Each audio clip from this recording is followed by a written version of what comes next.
if you think about like Elon Musk, it's like, okay, people say, I want to be an entrepreneur.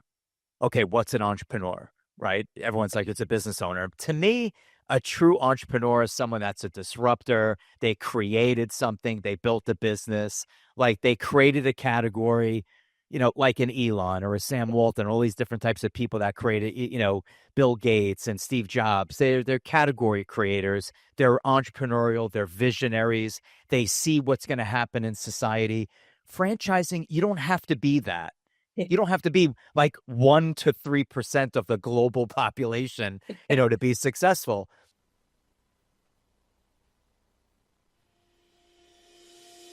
Hey there, and welcome to Money and You. I'm Michelle Perkins, your host. My search for more fulfilling work led me to career and business coaching, where I stumbled upon a game-changing discovery. Money issues often start with our mindset and habits. You see, our relationship with money is the key to overcoming those frustrating financial obstacles. As an entrepreneur, coach, and problem solver, I'm passionate about helping you create a great relationship with money. Because, turns out, that's the foundation for a limit-free life.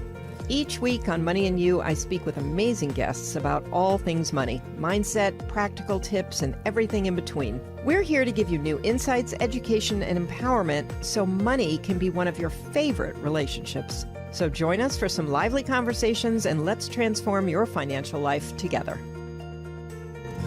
Hello, and welcome to the Money and You Show. I'm Michelle Perkins, your host, and super excited to have another great guest on today. On today's show, we are going to talk about something new and different. We haven't talked about this much on the show, and it is a great opportunity for people listening to learn about franchising and other related business opportunities.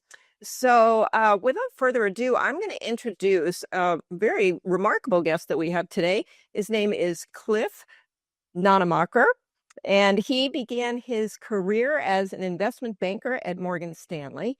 After leaving his Wall Street career in 2003, he acquired a master franchise for New York and Connecticut, diving headfirst into the franchising industry.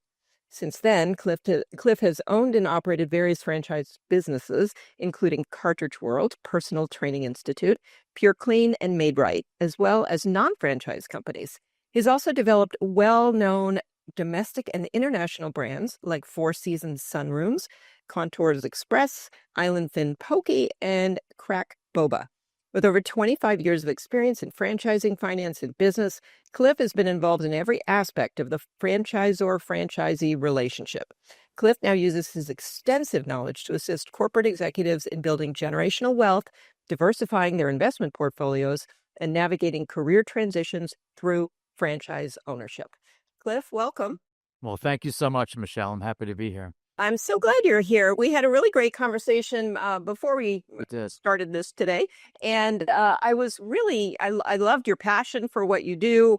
And I'm really interested in the franchise model. I think having been in the corporate world and then also been an entrepreneur, with the business that I started myself, there's something really unique and special about franchising. If you're a business owner who can create a business that can be franchised, that's one aspect of it that's great.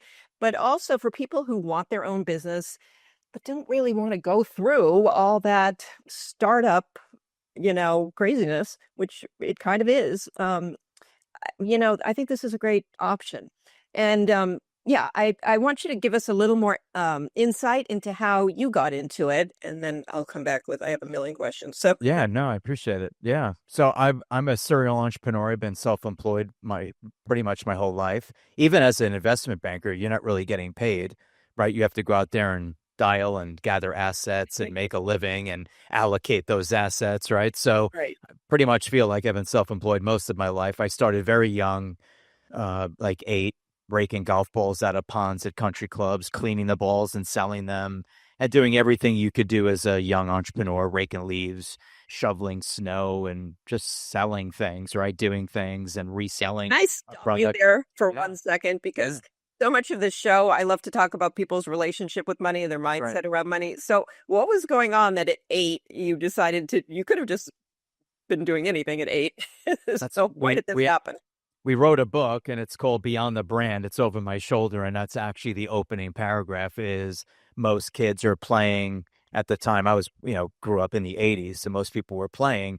And I was always thinking about how could I make money? I don't know. It was just a prevailing thought for me. I think it really did. My mom ingrained in us and my father, hustle, hustle, hustle, provide.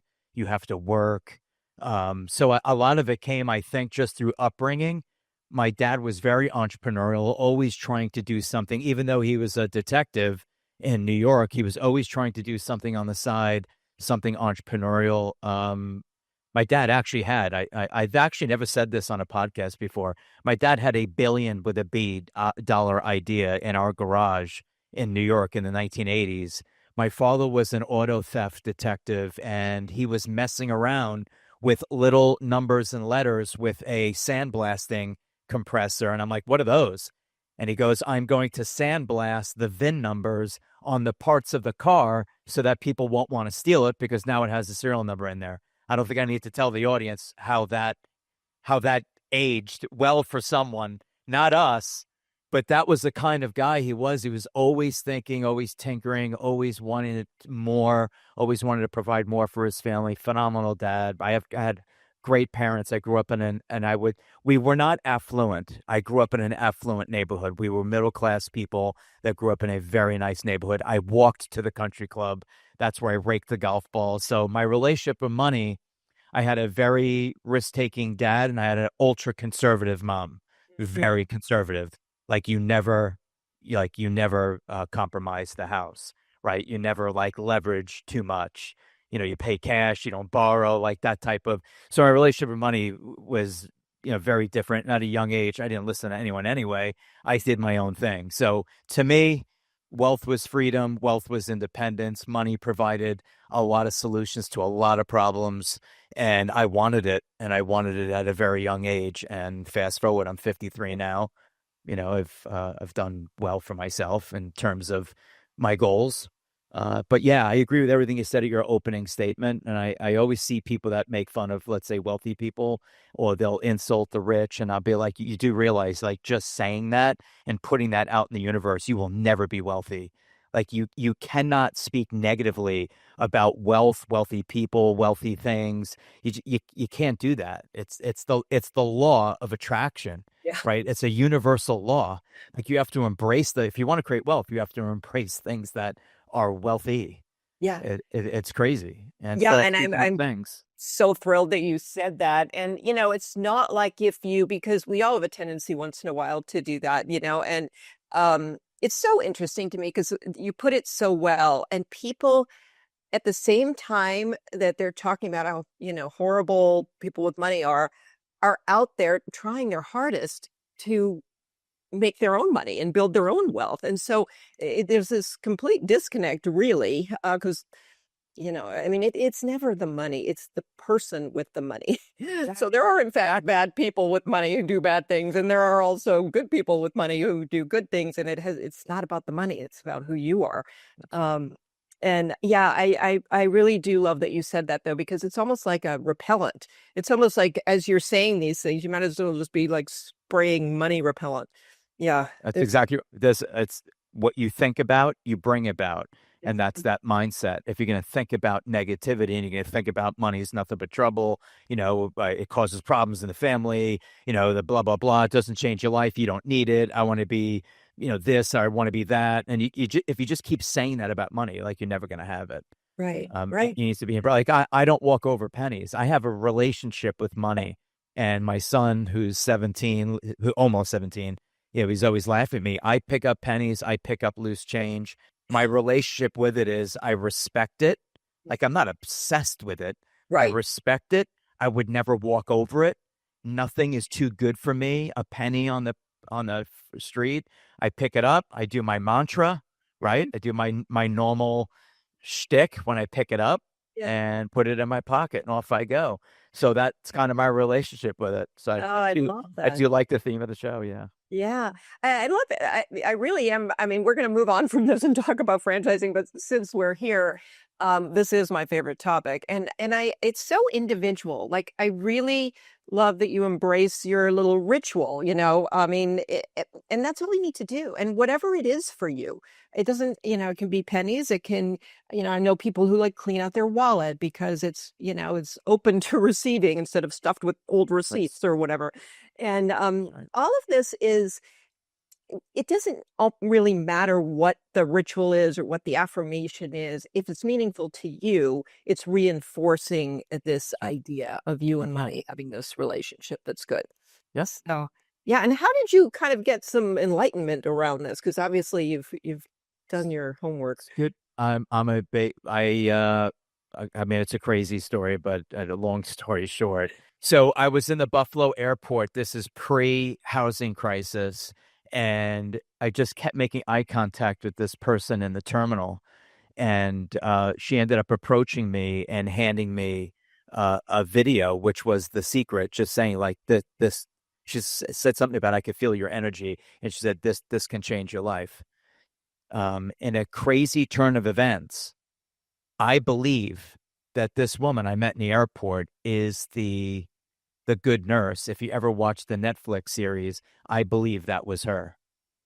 Wow. And if you don't know what the good nurse is, it was a movie about a nurse who is a whistleblower on another nurse who is injecting, let's say, poison into IV bags and randomly killing people in hospitals.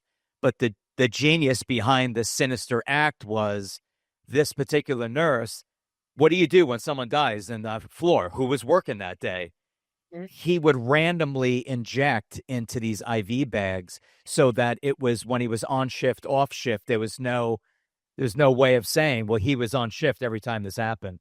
And she was the whistleblower. It was on Netflix. It was called The Good Nurse. And I believe that the woman I met in the airport was the whistleblower, the good nurse. And I believe that that was the woman that actually helped change my life. And of course, she did it again by catching this character. Crazy story. I've never shared it before, but that you asked me and I answered it. A great story. Thank you. Yeah.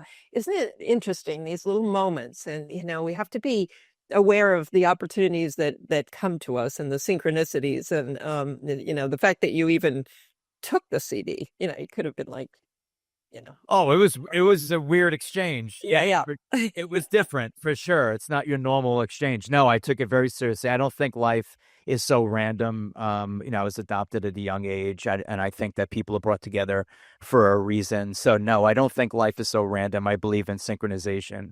I believe in thoughts become things. I believe in the law of attraction. I believe in a lot of things that have reinforced my thinking, my way of life, how I treat people, how I'm treated by others. I used to have a boomerang. Here's an example. I used to have a boomerang in my office, like in my credenza above my head, and people would always go, "What is that?" And I would look back and I'd be like, "Oh, life is like a boomerang. What you put out there comes back with lethal accuracy. So if you want to put hate out in there, it's going to come back. You want to put pain, you want to put good feelings, good vibes, you want to help people become rich, it becomes way easier to become wealthy yourself. I mean, it's like rule number one if you want to be wealthy, you have to help others become wealthy too. Simple. Yeah. I love that. It's simple, but in some ways it goes against a lot of what people think and what you see out there or hear out there. So, That's why most people are rich. yeah, Exactly. exactly, exactly. And They and got honestly, catastrophic thinking. yeah. And I don't know what's happening in the universe, but the guests who are coming on the show, more often than not, I think most of the time, have this same kind of thought process, and are doing very, very well and creating all kinds of success. So this isn't like, for yoga teachers and people. I mean, it is, but it's not like kind of ideas that are separate from just the regular society and all kinds of people. So I think it's great. I think it's great to get this message out there and allow other people to tune in and think about it. Absolutely. Yeah. Absolutely. Okay, so let's travel back to franchising and some of your thoughts about that. So this obviously is also a love of yours. So how and why? To me, franchising is one of the single greatest methodologies ever created to create wealth without inventing anything. There's no methodology more powerful than Tony? franchising.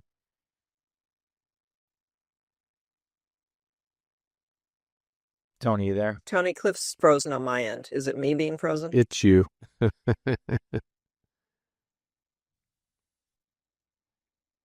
Tony? I'm here. I said, I think it's yours. Ugh. Are you on Wi-Fi or are you on? I am, and it's new, like super Wi-Fi. I'm going to actually, if it's okay, I'm going to Sure. What'd you do? Change studios? Well, I had a studio in Burbank and then I moved. It's like, do you have a desire to be successful? Yes. Can you follow a proven system? Yes. Can you like lead people? Do people believe in you? Do you have a vision for what you want to do with your small little company on Main Street? Yes.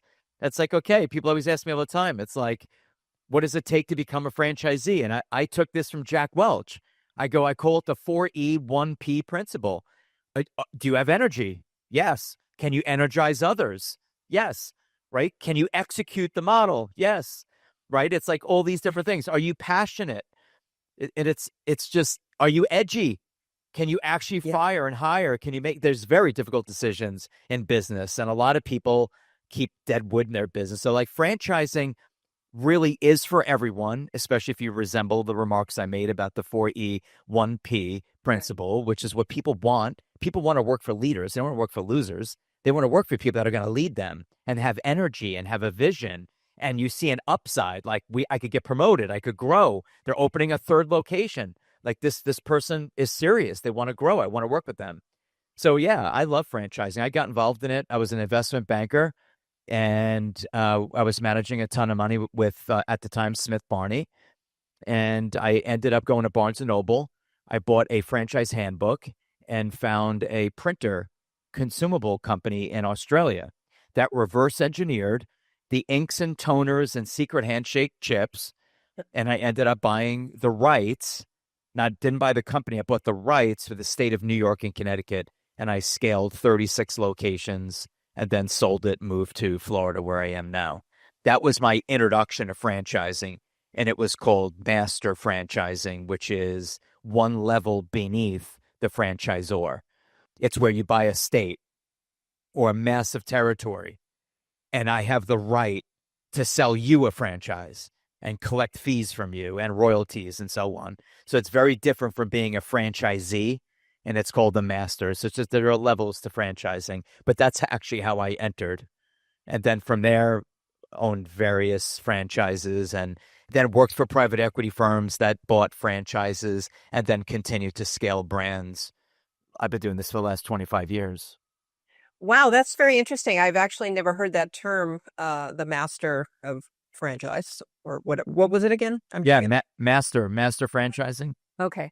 Yeah. Wow, very interesting. So there are a lot of opportunities people probably don't even know about in franchising. I mean, I think we think definitely. basic, I'll buy a McDonald's, and if I do well, I'll buy, 2 and then 3. And somehow there's this magic number out there that if you have 3 franchises, suddenly you turn the corner and become profitable. I mean, what are the myths out there, and what are the truths? That's interesting you say that, because a lot of times I explain to people, like, everyone wanted to buy a Subway, and it's like, well, you can't own one. They're like, why not? Because it doesn't make any money, right? And people are like, well, why would I want to buy more of something that doesn't make any money? The folks who were purchasing a Subway love Subway for various reasons. One of them being they just have to open up the door and people would walk in. Not a lot of people. The stores only do like $350, $400 a year. Like, this is nothing to get excited about, Subway, but people get excited about certain brands. And a lot of times people get more excited about the product than they do the operations of the business. And that's a huge mistake to me. I don't really, right? I have to fall in love with the operations of the business, the leadership team, right? Where they're going, product development, pricing, competitiveness in the market. People just fall in love with the pizza, and it's like, I'm going to own this. Or people fall in love with Chick-fil-A and they want to own it. And then they figure out, and that goes to show you that there's no discipline in investing, because half of America, and probably more than half of the people listening, don't even know that you can't and will never own a Chick-fil-A. You cannot own one. You're nothing more than an overpaid employee.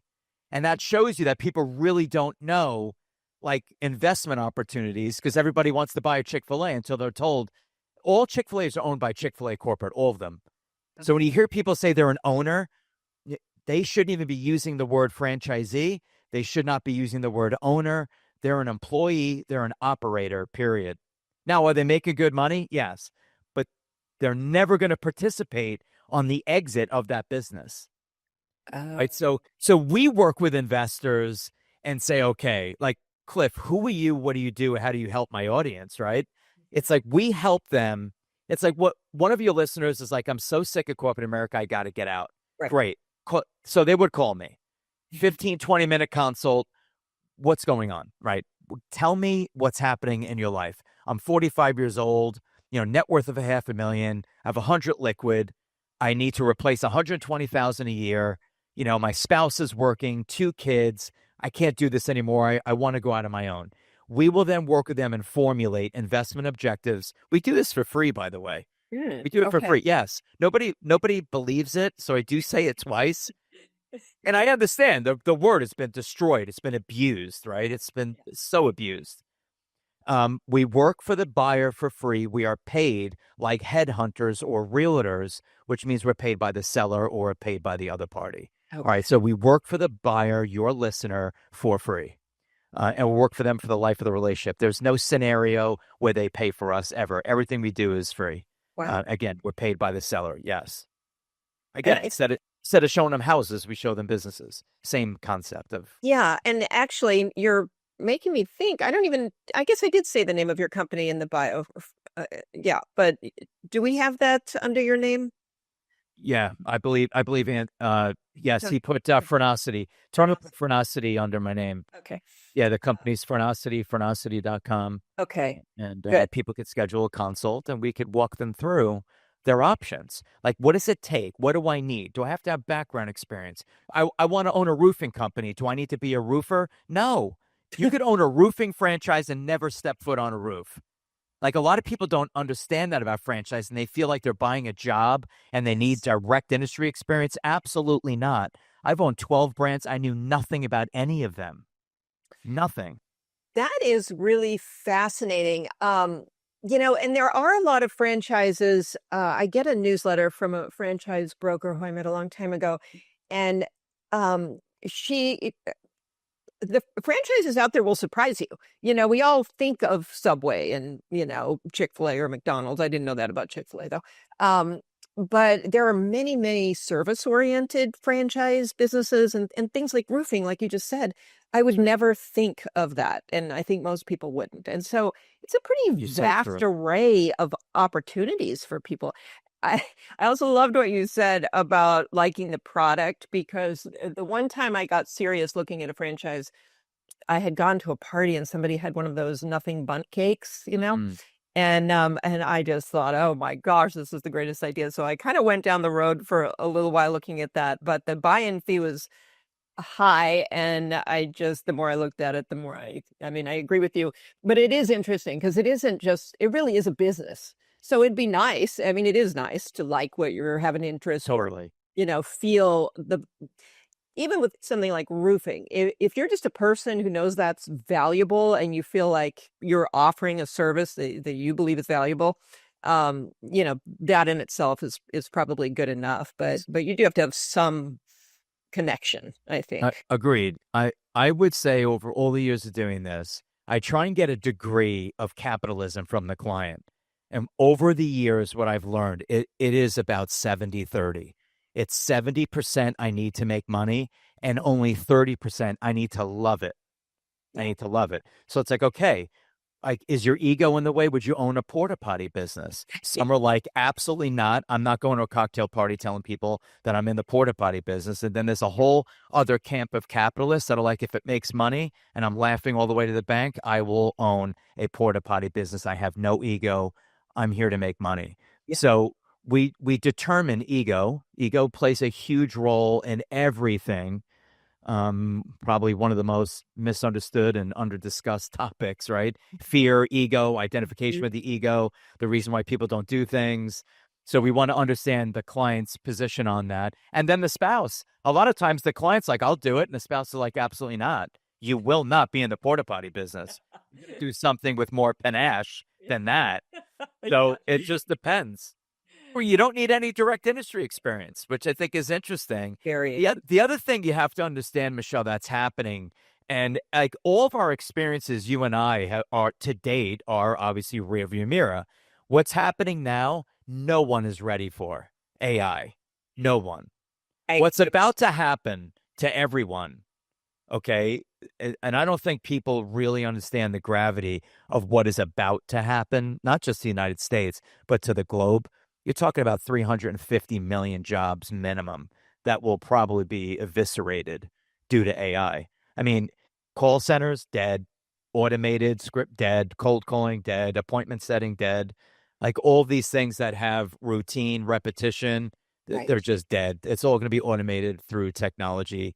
You could call major banks right now. You're talking to AI. I've had full-blown conversations with people where I had to ask them, are you AI or are you a human being? Please hold for a human being. Oh, wow. I didn't know. I didn't know. I had to ask. And it was like, do you prefer? And I said, yeah, please put a live agent on the line. Weird. But that's what's coming. So you want to distance yourself from the disruption of AI, and it's coming. And it has its sights set for the first time on white collar workers, not blue. Blue is always getting kicked in the nuts, right? Going back to the late 1800s, they're always doing something to blue collar workers through automation. This time, it's going after CPAs, it's going after doctors, it's going after lawyers. I had AI give me a whole consult on a pathology report. It's ridiculous. Yeah. There are doctors now on social media saying, I've got clients coming to me with questions that they've never asked before, and the client is providing answers, the patient, to me, and alternative therapies that we're not even doing in modern medicine. Exactly. Jig is up. Yeah. It's up. I couldn't agree more. I mean, you have to choose a road. You can go down the fear-mongering road, or you can go down, the opposite. And I don't think we really have much choice. I mean, at this point, but to try to see how we can, use this for our own, help in many ways. But a friend of mine recently went to the doctor, had a scan, they couldn't read well. And the doctor actually said, I'm going to have AI take a look at this. And which was, just the weirdest sounding thing to me, but it's the way we're going. So, but to your point, I recently saw something, I was going to go there next, that was a franchise opportunity. And it was some kind of like an AI operated convenience store in what looked like a vending machine. I don't know. Crazy you're bringing that up. I just interviewed him on my pod last week. Oh, wow. That's crazy. Where did you see that? I don't remember. I get all these, Morning Brew and all of these little newsletters, and I'm thinking it must have shown up somewhere in one of those. But it caught my attention because it's very interesting. It's very interesting. So he was Healthy You Vending. That's who they were, this AI company. And then they changed the name because he doesn't want to be viewed as vending anymore, because that's not vending. Vending is glass wall, put your money in, push a code, and a spiral will spit something out. And hopefully it won't just hang there. That's right. That's right. What he created is just called a dozen cameras, sensors, technology, apps, where you open the door of the cooler like you would at home, or like you would at 7-Eleven or Circle K, and you choose what you want. Things are going to come in and out. You're going to read the nutrition label. You're going to see too much sodium. You're going to put it back. They haven't charged you for that. This goes on, grabbing, pulling, reading, putting back. Whatever you took out, whatever you keep, and shut that door, it'll charge your credit card. So he's creating more of pretty cool. It's a virtual mart, right? It's Smart Mart. So it's a virtual AI driven market. And of course, they're aggregating tons of data.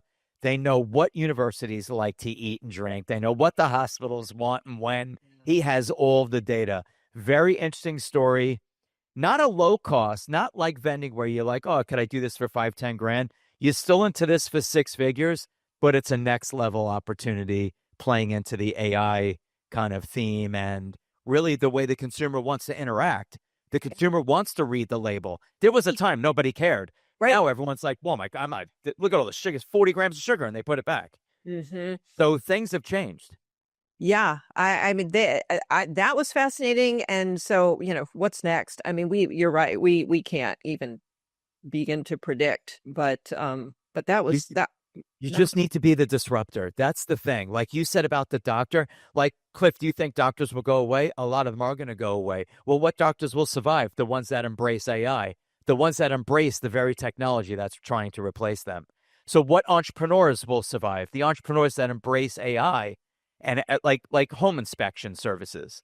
So I own a home. Let's just say I own a home inspection company, and now Tesla Optimus is now doing home inspection through self-driving cars and inspecting your home. I want to own the business. I will buy those bots and I will send them to the homeowner's home. So I want to be the disruptor in this next phase of AI life. Next will come quantum computing, and the game has changed forever. And that's where Goldman feels all these jobs are going to get lost. I want to be self-employed in the future, and I want to be the disruptor in the future, not disrupted. Is that some of the conversation you're having with people? Definitely.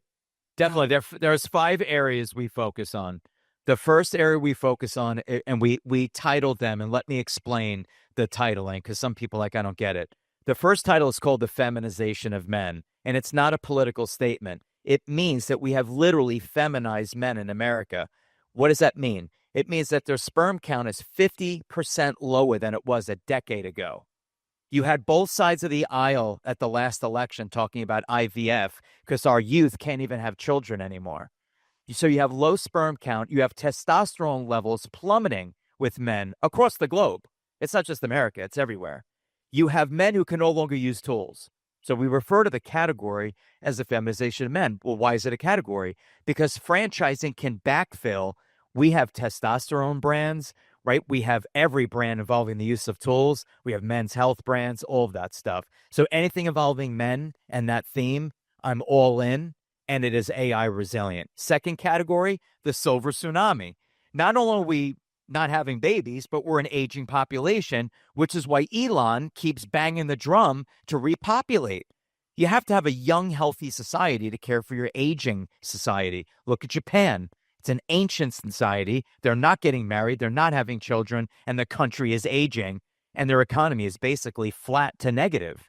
I mean, just look it up. It's crazy what's happening over there. The government is paying people to get married. They're paying you to have babies. They can't have enough and repopulate their great nation. So that's what we're dealing with here. So the silver tsunami, you have an aging U.S. population, anything involving home care, non-emergency medical transportation, building ramps for the elderly, grab bars, anti-slip, assisted living, selling, renting, repairing wheelchairs, mobility items, massive market. And now we're aging, we're not repopulating. So what did we do next? We humanized pets and animals. It's our third category, the humanization of pets and animals. They're not dogs, they're not cats, they're literally family members. I have a neighbor pointing out my window, pay $20,000 to do surgery on the dog that would not live more than 6 months after surgery, and they all knew it, but it's a family member, and you will spare no expense to protect and help preserve the life of a loving family member, and that's exactly what he did. 20 grand, had surgery, dog died in less than 6 months. We humanize them. It's a $160 billion market, pet care, whether you're grooming them, boarding them, daycaring them, playing with them, training them, stopping them from barking, selling them food, ton of money, ungodly amounts of money. Next category, public schools suck, period, total failure. None of these kids are ready for life. Anything involving youth enrichment, we're in. Huge category. And lastly, you can see the theme, we're aging with it. Anything anti-aging, anything biohacking, anything beauty, vanity, anything Botox, anything to make a person feel better about themselves, healthier, NACs, peptides, testosterone therapy. You can see how the loop gets closed on the 5. Those are the 5 that we focus on. You have the longest runway. You have the greatest resilience from AI threats. And again, those are businesses that you could become the disruptor, not the disrupted. And that's really where we focus with our clients is brick and mortar, non-brick and mortar in those 5 categories. Wow, that's super interesting. Thank you for running through those. What about climate? Like, things like I just listened to something amazing on solar and how we could go Absolutely. crazy like Germany and Australia are, but we're not because we have too many regulations around things. But yeah, is that a category or no? There are solar, there are charging state. It is a very niche category. Okay. There's not a lot in it. Okay. But people, like look at Batteries Plus, Bolt, right? Batteries Plus was let's do all LED, let's get rid of incandescent, let's be energy efficient. Mhm. That business model has taken on a life of its own. We do have some solar brands, but it's not, at least not in my world, it's not as popular. The average investor for us is looking for something that we refer to as asymmetrical, low investment, high margin, very fast break even, requires as few employees as possible, and highly scalable, recession resilient, so on. Right. So that's kind of what we look for, is making sure we're checking a lot of boxes for today's highly educated consumer. Think about the technology the average person has at their fingertips between Grok, between, I think it's Genesis, between ChatGPT. Think about the technology and how quickly you could get up to speed and just say, best something to do. Yeah. And then we come in to true it up and make sure that it marries properly with the client.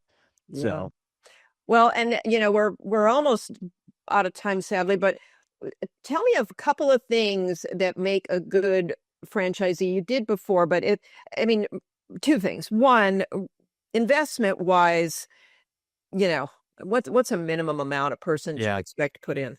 I tell people don't even think about franchising if you're not willing to put up at least 100,000 of your own capital, non-borrowed. I put emphasis on that. Okay. So that's your liquidity. It's your skin in the game. In addition to that, you will need some debt, and the debt can range from another 50 to 100 and up. Right? Okay. But if you said to me, home care seems simple, caring for the elderly, you're talking 150,000 to buy a brand like that. It's also not simple, that I know from knowing a lot of people who own, and maybe it isn't a franchise level. For people starting their own healthcare or home care businesses, it's finding the caretakers. That's the trick. You're 100% right. What I meant by simple is no vehicles, no brick and mortar, no construction, no site selection. Yeah. Like I'm just gonna buy it and I'll start caring for the elderly. But you're right. The biggest issue with that business is staffing. Yeah. You're 100% right. This is so interesting. I actually want to call you. I really want people listening to recognize the fact that if this is like, if any questions, thoughts, ideas, light bulbs are going off in your head right now, go to Frenosity.com and set something up with you, because you're really kind of energizing me about the opportunities and the, it's really a new day with opportunity. Totally.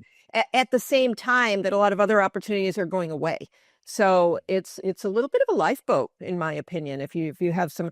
And speaking of having some cash, and I guess this will probably be the last question I can ask today, but what if somebody's thinking, well, my money's all in my IRAs or my 401k. Is it worth it to pull some of that out and do this?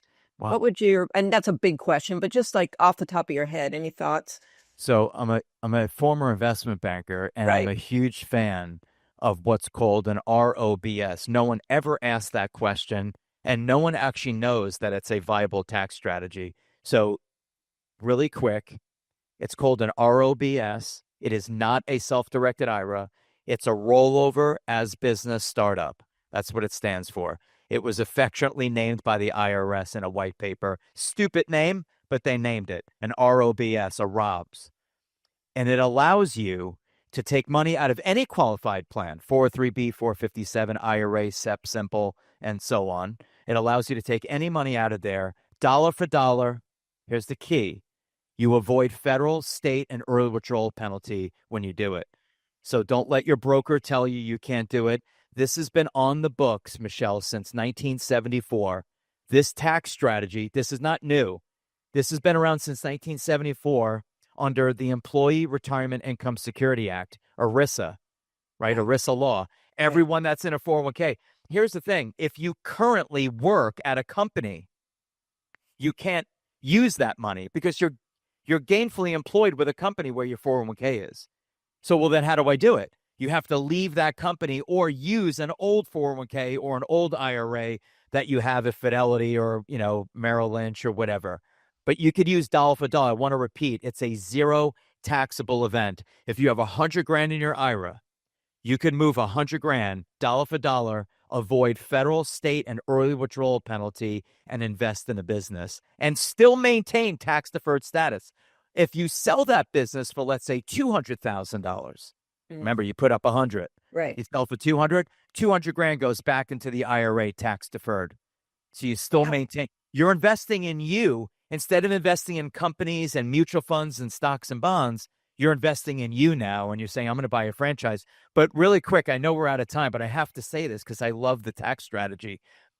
If I asked you right now, if you had $100,000 in your checking account, you're like, yep, I got $100,000 in my checking account. Okay. What's in your IRA? And you say to me, I have $100,000 right now in my IRA. I would look at you and say, you do not have $100,000 in your IRA. You say, yes, I do. Here's my statement. It says $100,000. 70 cents on the dollar is yours.